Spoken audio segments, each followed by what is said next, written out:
I think it's so important that you have to go to any means, any lengths to start a business. If that involves moving to a new city, if that involves cutting off a relationship that you know is no good for you because it's too toxic that you can't continue to focus because y'all fighting all the time. Those are the extreme lengths that you have to go to. You have to be able to just up and go sometimes. You have to be able to just up and go. As long as you've got your brand solid, you've got everything ready, just pack them and leave. Thank you for tuning in to the Beauty Boss Millionaire podcast with Felicia Fracassi. Her mission is to empower you with short, on-the-go business tips and advice to help you successfully start and run your company like a boss. And now, here's your host, Beauty Boss Millionaire, Felicia Fracassi. Welcome back to Beauty Boss Millionaire. I'm your host, Felicia Fracassi, and a lot of times you'll see successful people and they've moved from their hometown. Like, for example, Beyonce, was in Texas, but she did not end in Texas. She kept on going and going and going. And a lot of people, they have a gift, they have a talent, they have a brand, they have a company, and that business needs are needed somewhere else other than their city on a larger scale. Now, obviously, I know if you have a retail business, it's a little different. If you have a website, it's a little different because that's a World Wide Web. You can go anywhere. But there's some things that you just need to do for press purposes that will get your brand out there further. I remember leaving my hometown, Rochester, moving to New York City. I spent years and years and years as a kid going to New York City, back and forth. I have family members that are there, but also just starting a new path and opening up a store there, not knowing anyone, knowing people, but not knowing people to the level like I knew people intimately that I went to high school with and things like that. And I think in my entire life, I've moved 7 to 10 different cities. I remember when I opened my store in Buffalo, New York. I'm not from Buffalo. A lot of people are like, why are you going to Buffalo? I'm like, all the girls keep on coming down to Rochester. They keep on coming to get their beauty services done. I said, it's time to open a store in Buffalo. And at the time I was actually living in New York City. And I remember I got an email saying, look, do you want to do this? And so, because I had reached out first and I finally got the email back that I was waiting patiently for. One thing that I can say that I'm really proud of myself for this is that I've never had this spirit of fear in the sense of being fearful about going to new cities and opening up new stores. Now, you're going to have a small level of like, am I going to make it? But I knew because my hands are so trained in so many things, I knew I was going to be successful. And just as I predicted, Buffalo boomed. Then I moved there I think I was there for like a year and a half. I stayed there and I moved to Buffalo. I had a nanny in the house helping my kids. Back then, my kids were so little too. They were like, I want to say 3 and 4. They were real little. And I had a nanny that lived with us because I knew I was going to be working the store late. And I just basically, I was also at the time I was single. I didn't have anyone. It was just I had just went through a divorce. And so it was a little hard for me because I still had to stand, but my business was sustaining us. I was making great money. I always say like there's more than one of me, but it's just me. I own my company by myself, but it was a challenging time, because I had to really just keep all eyes on the operation. And one of my strategies is anytime I go to a new city to keep payroll low, I sometimes will only hire one person or just me at first. And then quickly, once it picks up the momentum, then I add people in. And, that's just me bootstrapping it, being smart. But a lot of people have to understand that when you start to grow and you have to expand to another city, you really have to be a good manager of money. I didn't really buy myself anything. I really stayed focused on the goal, which was to put all my money into advertising.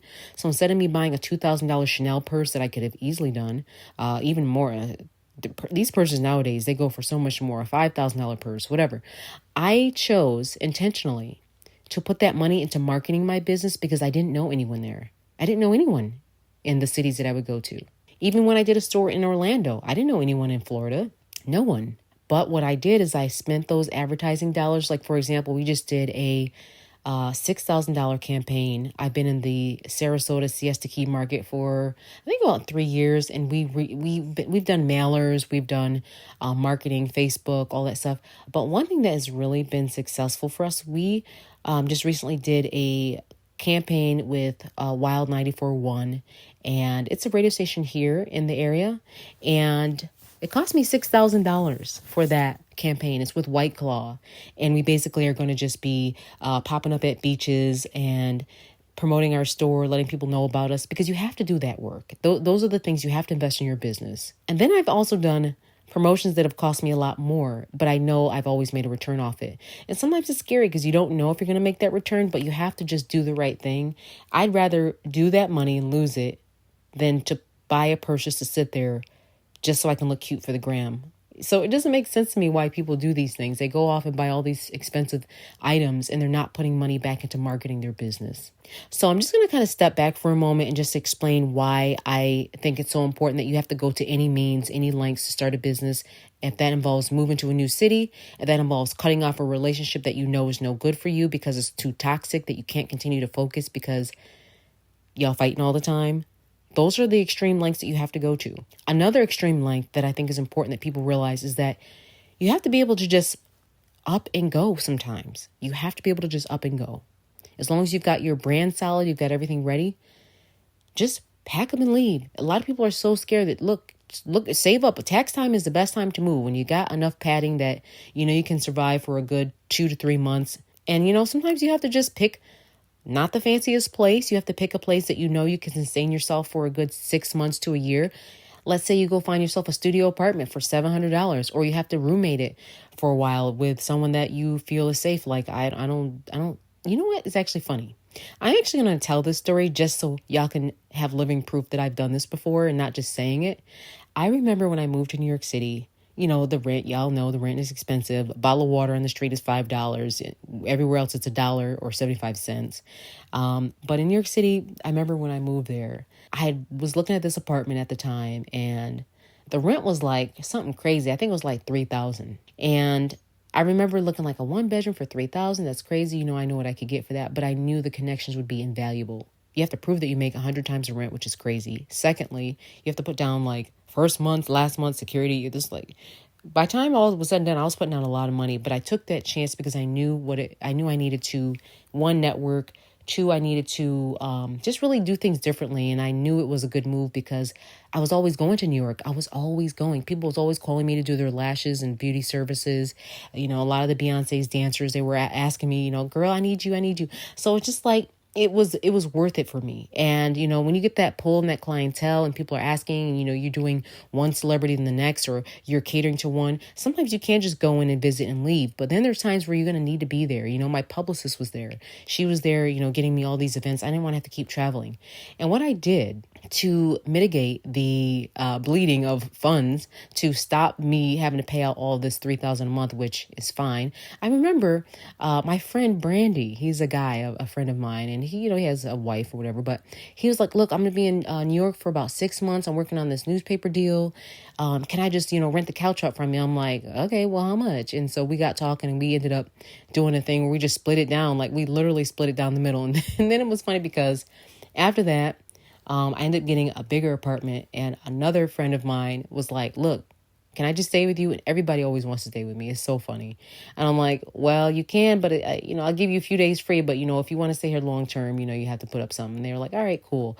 So my friend Virginia, who I love, her dad would send me $2,000 a month just to have, so she could have the living room, because it was cheaper for her to just pay the $2,000 than for her to go off on her own and spend more than that, because the area downtown in New York City is just a lot more expensive than uptown. I don't know why, but now uptown prices are going up too. So in Harlem, you used to get an apartment for, $2,000. Now it's like $3,000, and the price downtown was more. But now that this whole pandemic happened, the prices I've heard have gone down. So let's look at these different cities that have the highest level of potential. We've got Silicon Valley, where everyone goes that's in technology. We've got New York City, a good place to go and network where you can meet everybody. New York City itself is like a giant maze, but if you put yourself around the right people, you network, you're going to be successful. Miami is a certain place. If you're like a promoter or a party person, or you have something to do with the industry in that sense, Miami might look good for you because it's just one of those cities where it's lively, it's young, it's youthful.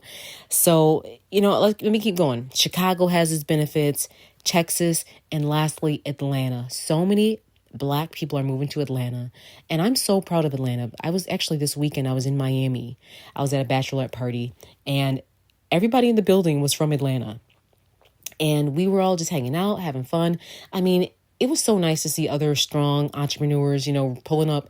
I'm pulling up in my G-Wagon. They were pulling up in their Rolls Royce. They were pulling up in the Bentleys. They were pulling up in the Ghosts, all that. It was so nice to just see everyone successful doing their thing, that run a business. And, we were in VIP. I literally want to say the VIP was like $10,000 just to get us in. I think it was 9,600 is what I remember them saying. But just, you see what I'm saying? Like, it's nice sometimes to just surround yourself. It's that energy. We call it synergy. You get this power behind you to keep going. Networking, and everyone was just so proud of each other because we all knew that we came from nothing. Most of us came from nothing. We didn't have any rich parents. Most of us started from the mud. So to see us all at that level, pulling up, pushing those decent vehicles, and looking nice, everybody was Gucci'd out, everybody was proud of that. There comes a level in your life where you just have to celebrate your accomplishments. It's nice to be able to be around people that are successful like yourself, and sometimes you have to go to where they're at. Sometimes you have to go and network until stuff starts bubbling. Next thing you know, you're successful. Everything's working for you. I know a few friends that moved to LA just because they're more artsy. They're more into the makeup. They're more into the beauty. They're more into stuff that is more needed in LA because of all the actors in the industry. And they've been highly successful. So just remember, don't be scared to go to great lengths to be successful. And don't be scared to move, because your next blessing is tied to the next city. I hope all of this has helped, and thanks for tuning in to Beauty Boss Millionaire. That's it for today. Tune in tomorrow for the Beauty Boss Millionaire podcast. And don't forget to follow the Beauty Boss Millionaire, Felicia Fracassi, on Instagram, Facebook, and TikTok at Beauty Boss Millionaire. Give your special lady a gift certificate to the Below Dry Lounge to get her hair done, and then over to Fracassi Lashes for her lashes and her brows done for only $60. That's right, hair done, brows done, and lashes done. Call 225-HAIR or 225-LASH or stop in the Grease Ridge Mall.